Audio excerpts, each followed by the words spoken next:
Gates of Imagination presents The Story of the Late Mr. Elvesham by Herbert George Wells, read by Arthur Lane. I set this story down, not expecting it will be believed, but if possible, to prepare a way of escape for the next victim. He perhaps may profit by my misfortune. My own case, I know, is hopeless, and I am now in some measure prepared to meet my fate. My name is Edward George Eden. I was born at Trentham, in Staffordshire, my father being employed in the gardens there. I lost my mother when I was 3 years old, and my father when I was 5, my uncle George Eden then adopting me as his own son. He was a single man, self-educated, and well known in Birmingham as an enterprising journalist. He educated me generously, fired my ambition to succeed in the world, and at his death, which happened 4 years ago, left me his entire fortune, a matter of about £500 after all outgoing charges were paid. I was then 18. He advised me in his will to expend the money in completing my education.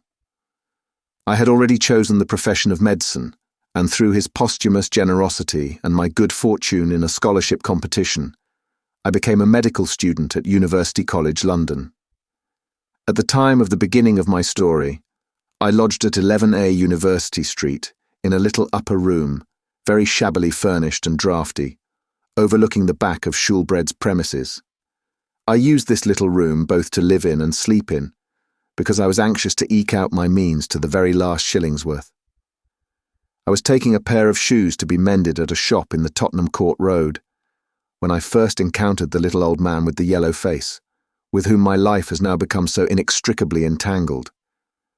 He was standing on the curb and staring at the number on the door in a doubtful way as I opened it. His eyes, they were dull grey eyes and reddish under the rims, fell to my face, and his countenance immediately assumed an expression of corrugated amiability. "You come," he said, apt to the moment. "I had forgotten the number of your house. How do you do, Mr. Eden?" I was a little astonished at his familiar address, for I had never set eyes on the man before. I was a little annoyed, too, at his catching me with my boots under my arm. He noticed my lack of cordiality. "Wonder who the deuce I am, eh? A friend, let me assure you. I have seen you before, though you haven't seen me. Is there anywhere where I can talk to you?" I hesitated. The shabbiness of my room upstairs was not a matter for every stranger.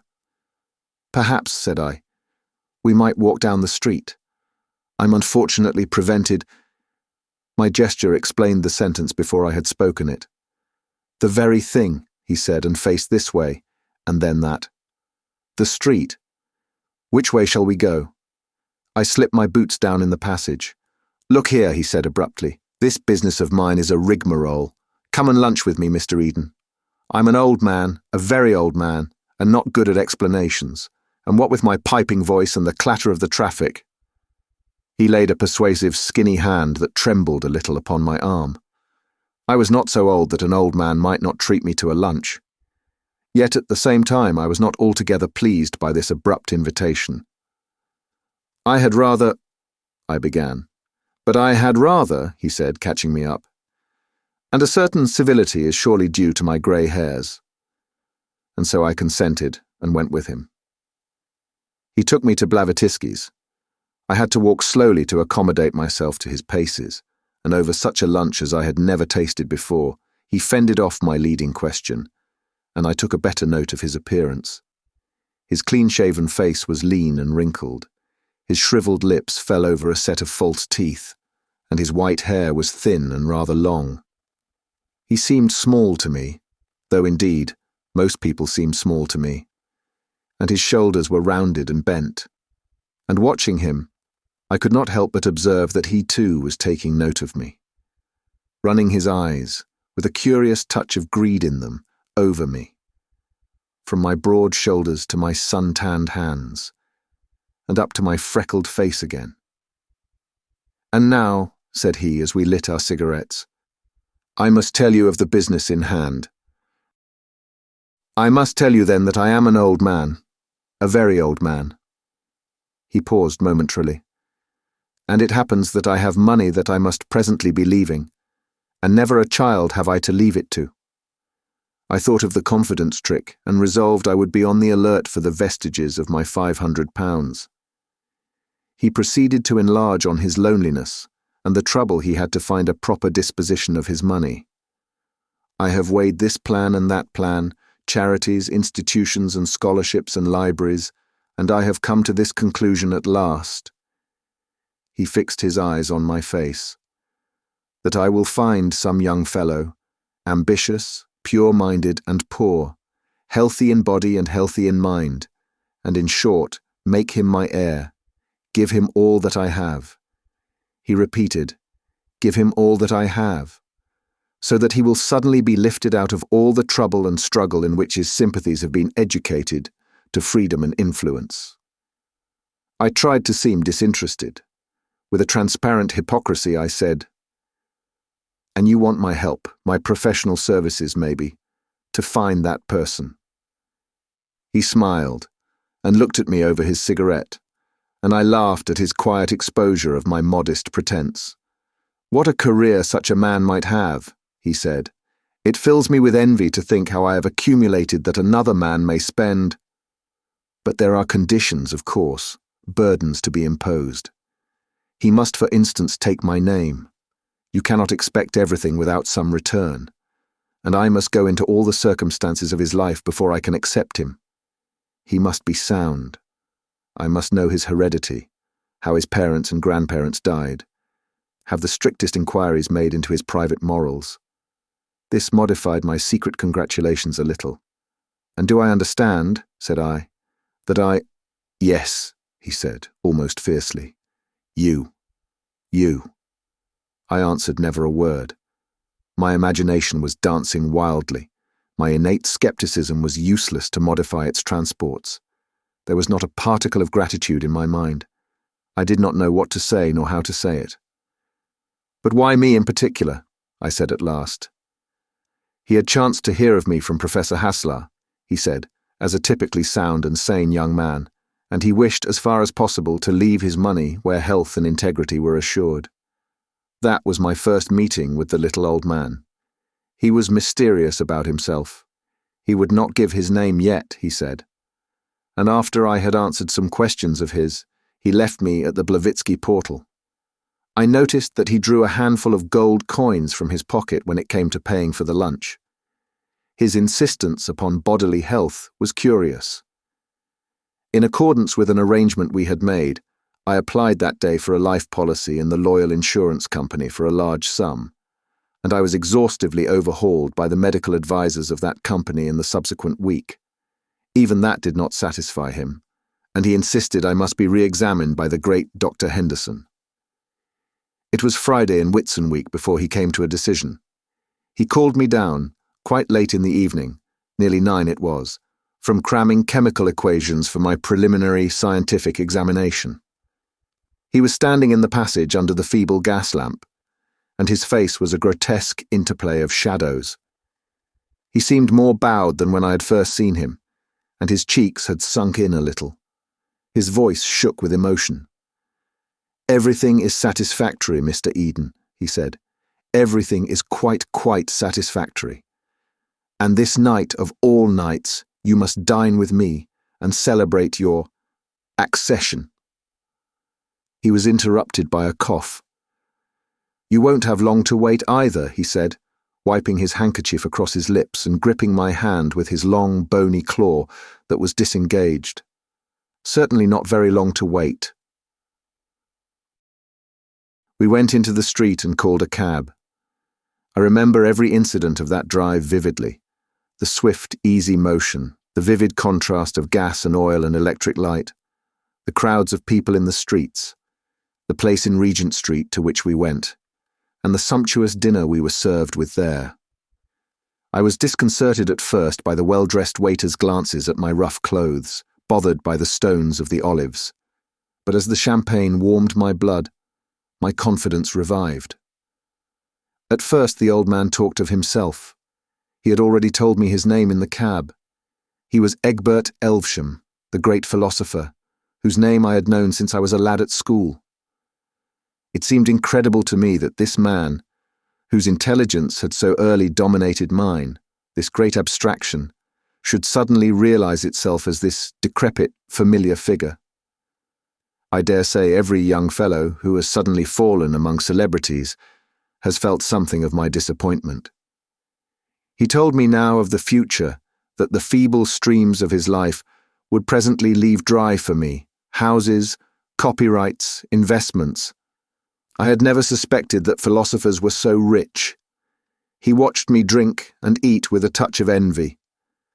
"What a capacity for living you have," he said, and then with a sigh of relief, I could have thought it. "It will not be long." "Aye," said I, my head swimming now with champagne. "I have a future, perhaps, of a fairly agreeable sort, thanks to you. I shall now have the honour of your name, but you have a past, such a past as is worth all my future." He shook his head and smiled, as I thought, with half-sad appreciation of my flattering admiration. "That future," he said, "would you in truth change it?" The waiter came with liqueurs. "You will not perhaps mind taking my name, taking my position, but would you indeed, willingly, take my years?" "With your achievements," said I gallantly. He smiled again. "Kummel, both," he said to the waiter, and turned his attention to a little paper packet he had taken from his pocket. "This hour," said he, "this after-dinner hour is the hour of small things. Here is a scrap of my unpublished wisdom." He opened the packet with his shaking yellow fingers and showed a little pinkish powder on the paper. "This," said he, "well, you must guess what it is, but Kummel, put but a dash of this powder in it, is Himmel." His large greyish eyes watched mine with an inscrutable expression. It was a bit of a shock to me to find this great teacher gave his mind to the flavour of liqueurs. However, I feigned an interest in his weakness, for I was drunk enough for such small sycophancy. He parted the powder between the little glasses, and rising suddenly, with a strange, unexpected dignity, held out his hand towards me. I imitated his action, and the glasses rang. "To a quick succession," said he, and raised his glass towards his lips. "Not that," I said hastily, "not that." He paused with the liqueur at the level of his chin, and his eyes blazing into mine. "To a long life," said I. He hesitated. "To a long life," said he, with a sudden bark of laughter, and with eyes fixed on one another, we tilted the little glasses. His eyes looked straight into mine, and as I drained the stuff off, I felt a curiously intense sensation. The first touch of it set my brain in a furious tumult. I seemed to feel an actual physical stirring in my skull, and a seething humming filled my ears. I did not notice the flavour in my mouth, the aroma that filled my throat. I saw only the grey intensity of his gaze that burnt into mine. The draught, the mental confusion, the noise and stirring in my head seemed to last an interminable time. Curious, vague impressions of half-forgotten things danced and vanished on the edge of my consciousness. At last he broke the spell. With a sudden explosive sigh, he put down his glass. "Well," he said. "It's glorious," said I, though I had not tasted the stuff. My head was spinning. I sat down. My brain was chaos. Then my perception grew clear and minute, as though I saw things in a concave mirror. His manner seemed to have changed into something nervous and hasty. He pulled out his watch and grimaced at it. 11:07, and tonight I must... 7:25. Waterloo. I must go at once. He called for the bill and struggled with his coat. Officious waiters came to our assistance. In another moment I was wishing him goodbye, over the apron of a cab, and still with an absurd feeling of minute distinctness, as though... how can I express it? I not only saw but felt through an inverted opera glass. "That stuff," he said. He put his hand to his forehead. "I ought not to have given it to you. It will make your head split tomorrow. Wait a minute. Here." He handed me out a little flat thing like a Seidlitz powder. "Take that in water as you are going to bed. The other thing was a drug. Not till you're ready to go to bed, mind. It will clear your head, that's all. One more shake. Futurus. I gripped his shriveled claw. Goodbye, he said, and by the droop of his eyelids, I judged he too was a little under the influence of that brain-twisting cordial. He recollected something else with a start, felt in his breast pocket and produced another packet, this time a cylinder the size and shape of a shaving stick. Here, said he. I'd almost forgotten. Don't open this until I come tomorrow, but take it now. It was so heavy that I well nigh dropped it. All right, said I, and he grinned at me through the cab window as the cabman flicked his horse into wakefulness. It was a white packet he had given me, with red seals at either end and along its edge. If this isn't money, said I, it's platinum or lead. I stuck it with elaborate care into my pocket, and with a whirling brain walked home through the Regent Street loiterers and the dark back streets beyond Portland Road. I remember the sensations of that walk very vividly, strange as they were.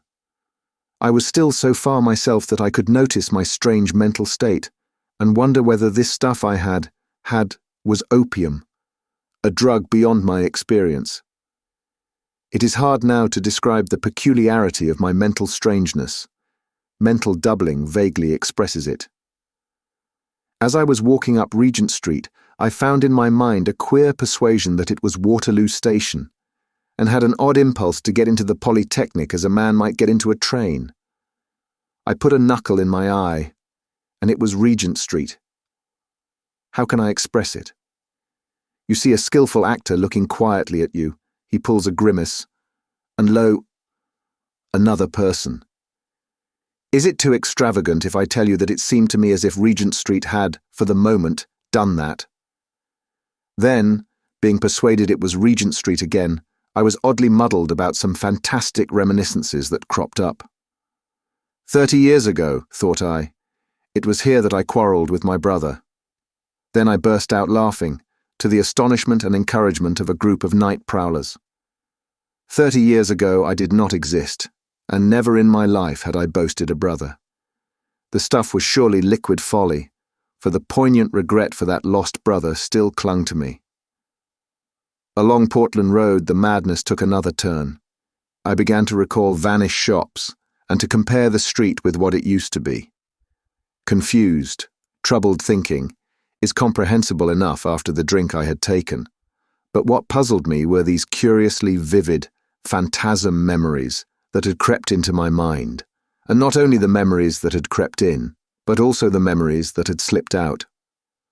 I stopped opposite Stevens's, the natural history dealer's, and cudgelled my brains to think what he had to do with me.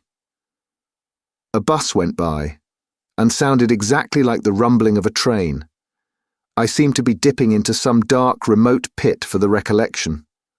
Of course, said I at last, he has promised me 3 frogs tomorrow. Odd I should have forgotten. Do they still show children dissolving views?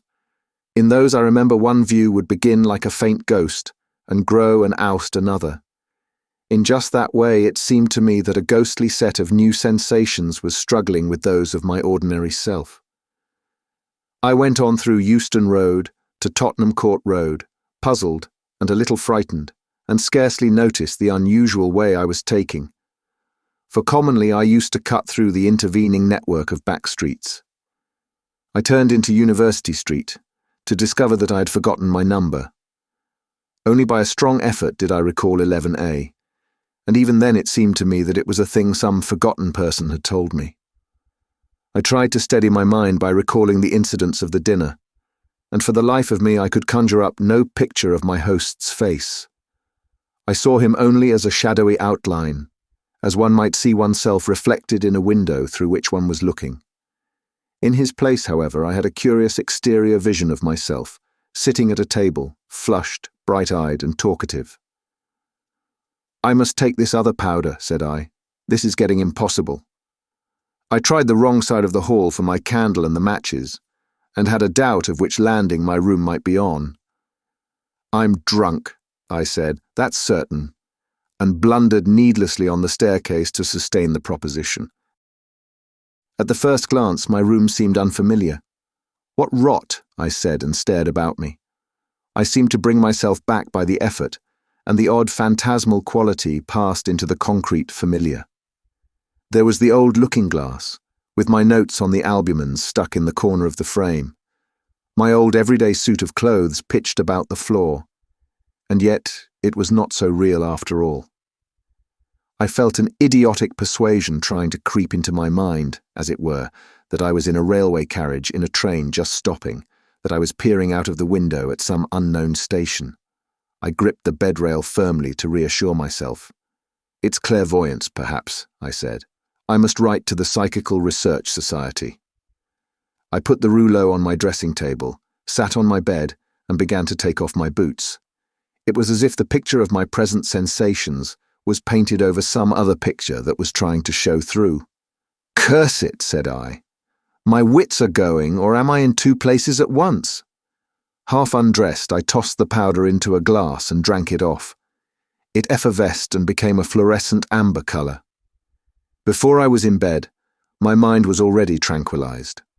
I felt the pillow at my cheek, and thereupon I must have fallen asleep. I awoke abruptly out of a dream of strange beasts and found myself lying on my back. Probably everyone knows that dismal, emotional dream from which one escapes, awake indeed, but strangely cowed.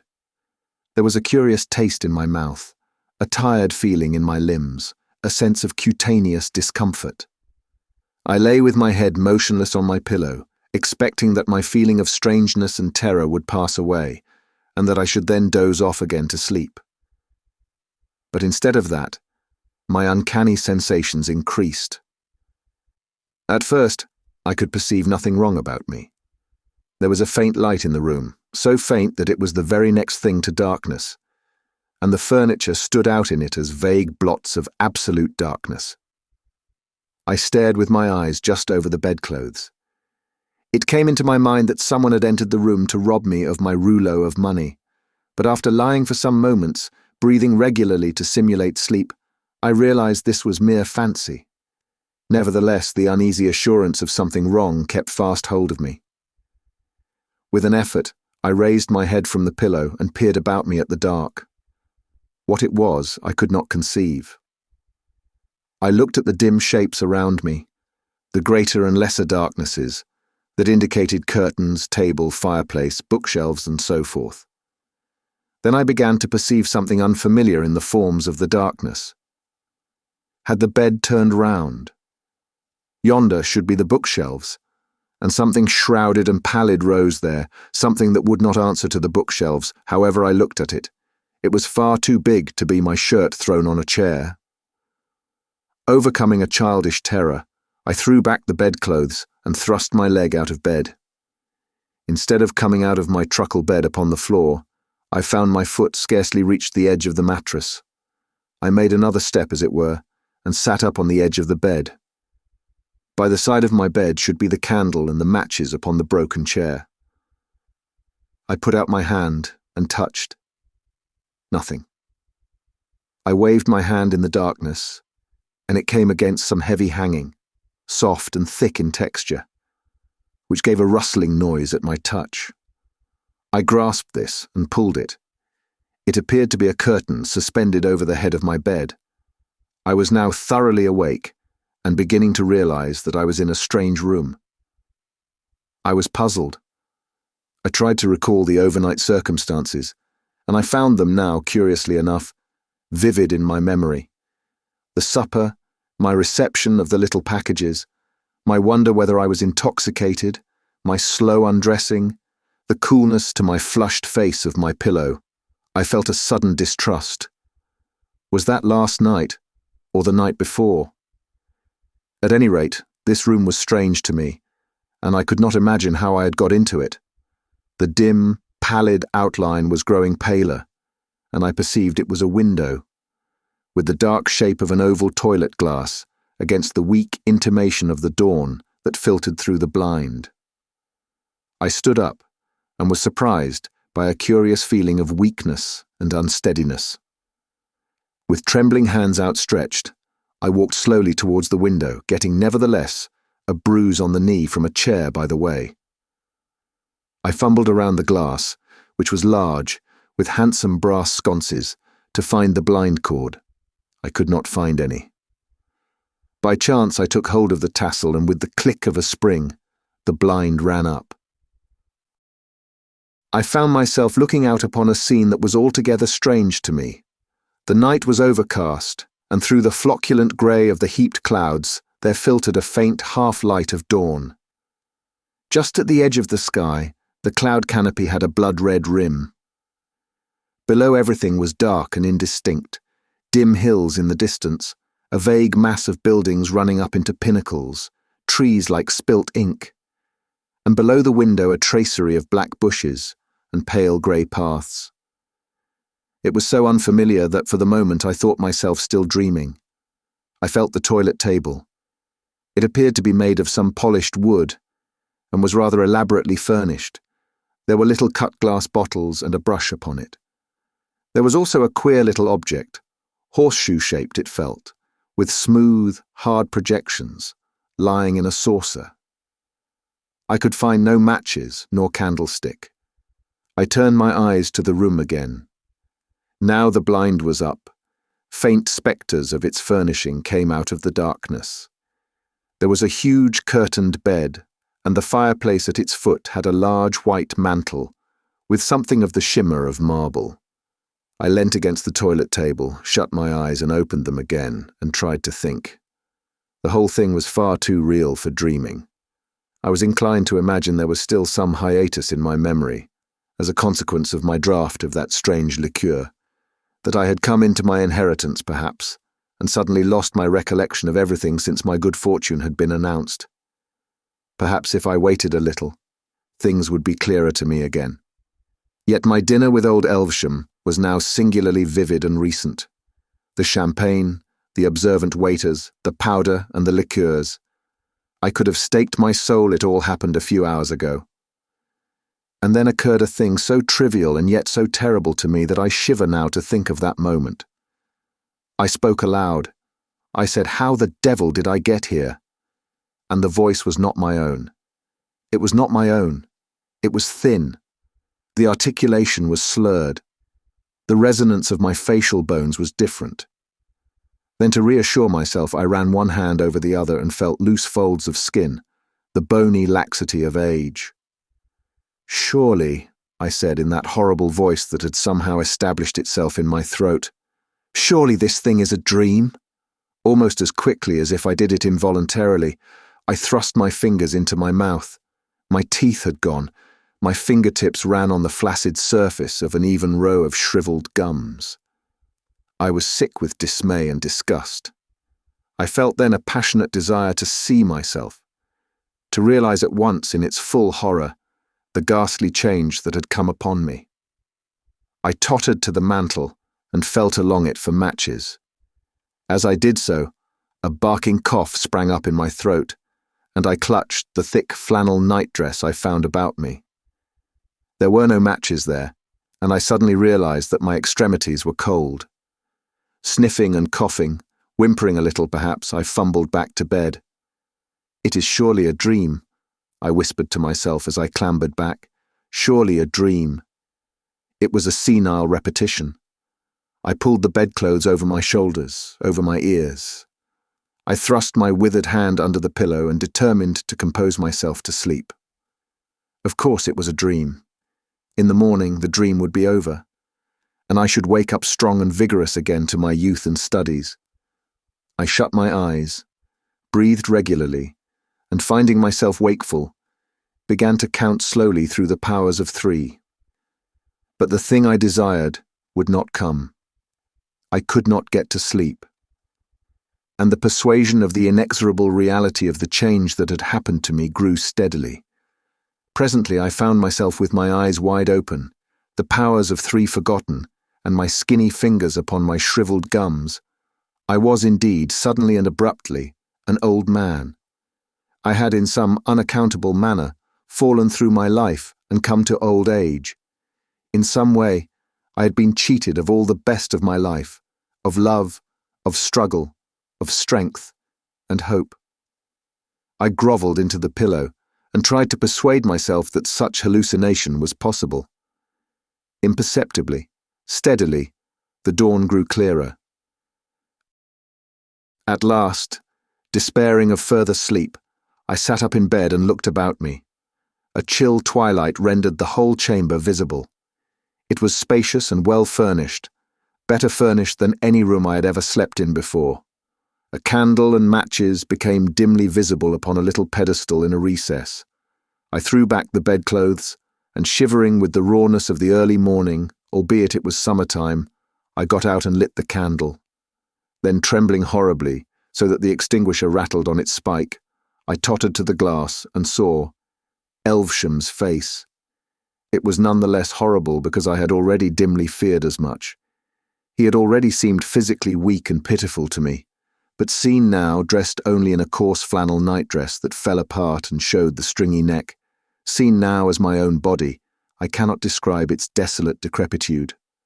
The hollow cheeks, the straggling tail of dirty grey hair, the rheumy, bleared eyes, the quivering, shriveled lips, the lower displaying a gleam of the pink interior lining, and those horrible dark gums showing. You, who are mind and body together, at your natural years, cannot imagine what this fiendish imprisonment meant to me. To be young and full of the desire and energy of youth, and to be caught, and presently to be crushed in this tottering ruin of a body. But I wander from the course of my story. For some time I must have been stunned at this change that had come upon me. It was daylight when I did so far gather myself together as to think. In some inexplicable way, I had been changed, though how short of magic the thing had been done, I could not say. And as I thought, the diabolical ingenuity of Elvesham came home to me. It seemed plain to me that as I found myself in his, so he must be in possession of my body, of my strength, that is, and my future. But how to prove it? Then, as I thought, the thing became so incredible, even to me, that my mind reeled, and I had to pinch myself, to feel my toothless gums, to see myself in the glass, and touch the things about me, before I could steady myself to face the facts again. Was all life hallucination? Was I indeed Elvesham, and he me? Had I been dreaming of Eden overnight? Was there any Eden? But if I was Elvesham, I should remember where I was on the previous morning, the name of the town in which I lived, what happened before the dream began. I struggled with my thoughts. I recalled the queer doubleness of my memories overnight. But now my mind was clear. Not the ghost of any memories, but those proper to Eden could I raise. "This way lies insanity," I cried in my piping voice. I staggered to my feet, dragged my feeble, heavy limbs to the wash-hand stand, and plunged my grey head into a basin of cold water. Then, toweling myself, I tried again. It was no good. I felt beyond all question that I was indeed Eden, not Elvesham, but Eden in Elvesham's body. Had I been a man of any other age, I might have given myself up to my fate as one enchanted. But in these sceptical days, miracles do not pass current. Here was some trick of psychology. What a drug and a steady stare could do, a drug and a steady stare, or some similar treatment could surely undo. Men have lost their memories before, but to exchange memories as one does umbrellas. I laughed. Alas, not a healthy laugh, but a wheezing, senile titter. I could have fancied old Elvesham laughing at my plight, and a gust of petulant anger unusual to me swept across my feelings. I began dressing eagerly in the clothes I found lying about on the floor, and only realized when I was dressed that it was an evening suit I had assumed.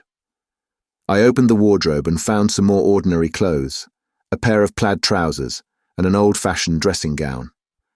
I put a venerable smoking cap on my venerable head, and coughing a little from my exertions, tottered out upon the landing. It was then, perhaps 5:45, and the blinds were closely drawn and the house quite silent. The landing was a spacious one, A broad, richly carpeted staircase went down into the darkness of the hall below, and before me, a door ajar showed me a writing desk, a revolving bookcase, the back of a study chair, and a fine array of bound books, shelf upon shelf. "My study," I mumbled, and walked across the landing. Then at the sound of my voice, a thought struck me, and I went back to the bedroom and put in the set of false teeth. They slipped in with the ease of old habit. "That's better," said I, gnashing them, and so returned to the study. The drawers of the writing desk were locked. Its revolving top was also locked. I could see no indications of the keys, and there were none in the pockets of my trousers. I shuffled back at once to the bedroom and went through the dress suit and afterwards the pockets of all the garments I could find. I was very eager, and one might have imagined that burglars had been at work to see my room when I had done. Not only were there no keys to be found, but not a coin nor a scrap of paper, save only the receipted bill of the overnight dinner. A curious weariness asserted itself. I sat down and stared at the garments flung here and there, their pockets turned inside out. My first frenzy had already flickered out. Every moment I was beginning to realize the immense intelligence of the plans of my enemy, to see more and more clearly the hopelessness of my position. With an effort, I rose and hurried hobbling into the study again. On the staircase was a housemaid pulling up the blinds. She stared, I think, at the expression of my face. I shut the door of the study behind me, and seizing a poker began an attack upon the desk. That is how they found me. The cover of the desk was split, the lock smashed, the letters torn out of the pigeonholes, and tossed about the room.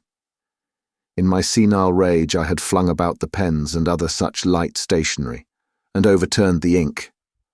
Moreover, a large vase upon the mantel had got broken, I do not know how. I could find no checkbook, no money, no indications of the slightest use for the recovery of my body. I was battering madly at the drawers when the butler, backed by 2 women servants, intruded upon me. That simply is the story of my change. No one will believe my frantic assertions. I am treated as one demented, and even at this moment I am under restraint.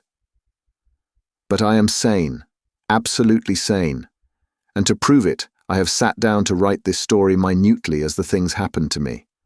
I appeal to the reader, whether there is any trace of insanity in the style or method of the story he has been reading. I am a young man locked away in an old man's body. But the clear fact is incredible to everyone. Naturally, I appear demented to those who will not believe this. Naturally, I do not know the names of my secretaries, of the doctors who come to see me, of my servants and neighbours, of this town, wherever it is, where I find myself. Naturally, I lose myself in my own house and suffer inconveniences of every sort. Naturally, I ask the oddest questions. Naturally, I weep and cry out and have paroxysms of despair. I have no money and no checkbook. The bank will not recognize my signature, for I suppose that, allowing for the feeble muscles I now have, my handwriting is still Eden's. These people about me will not let me go to the bank personally. It seems indeed that there is no bank in this town, and that I have an account in some part of London. It seems that Elvesham kept the name of his solicitor secret from all his household. I can ascertain nothing. Elvesham was, of course, a profound student of mental science, and all my declarations of the facts of the case merely confirm the theory that my insanity is the outcome of overmuch brooding upon psychology. Dreams of the personal identity indeed. 2 days ago I was a healthy youngster with all life before me. Now I am a furious old man, unkempt and desperate and miserable, prowling about a great, luxurious, strange house, watched, feared, and avoided as a lunatic by everyone about me. And in London, there is Elvesham beginning life again in a vigorous body, and with all the accumulated knowledge and wisdom of 70. He has stolen my life. What has happened I do not clearly know. In the study are volumes of manuscript notes referring chiefly to the psychology of memory, and parts of what may be either calculations or ciphers in symbols absolutely strange to me. In some passages there are indications that he was also occupied with the philosophy of mathematics. I take it he has transferred the whole of his memories, the accumulation that makes up his personality, from this old withered brain of his to mine, and similarly, that he has transferred mine to his discarded tenement. Practically, that is, he has changed bodies. But how such a change may be possible is without the range of my philosophy. I have been a materialist for all my thinking life, but here suddenly is a clear case of man's detachability from matter. One desperate experiment I am about to try. I sit writing here before putting the matter to issue. This morning, with the help of a table knife that I had secreted at breakfast, I succeeded in breaking open a fairly obvious secret drawer in this wrecked writing desk. I discovered nothing save a little green glass phial containing a white powder. Round the neck of the phial was a label, and thereon was written this one word: release. This may be, is most probably, poison. I can understand Elvesham placing poison in my way, and I should be sure that it was his intention so to get rid of the only living witness against him, were it not for this careful concealment. The man has practically solved the problem of immortality. Save for the spite of chance, he will live in my body until it has aged, and then, again throwing that aside, he will assume some other victim's youth and strength. When one remembers his heartlessness, it is terrible to think of the ever-growing experience that, how long has he been leaping from body to body? But I tire of writing. The powder appears to be soluble in water. The taste is not unpleasant. There the narrative found upon Mr. Elvesham's desk ends.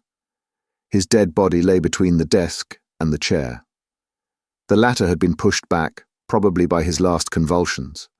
The story was written in pencil and in a crazy hand, quite unlike his usual minute characters. There remain only two curious facts to record. Indisputably, there was some connection between Eden and Elvesham, since the whole of Elvesham's property was bequeathed to the young man. But he never inherited. When Elvesham committed suicide, Eden was, strangely enough, already dead.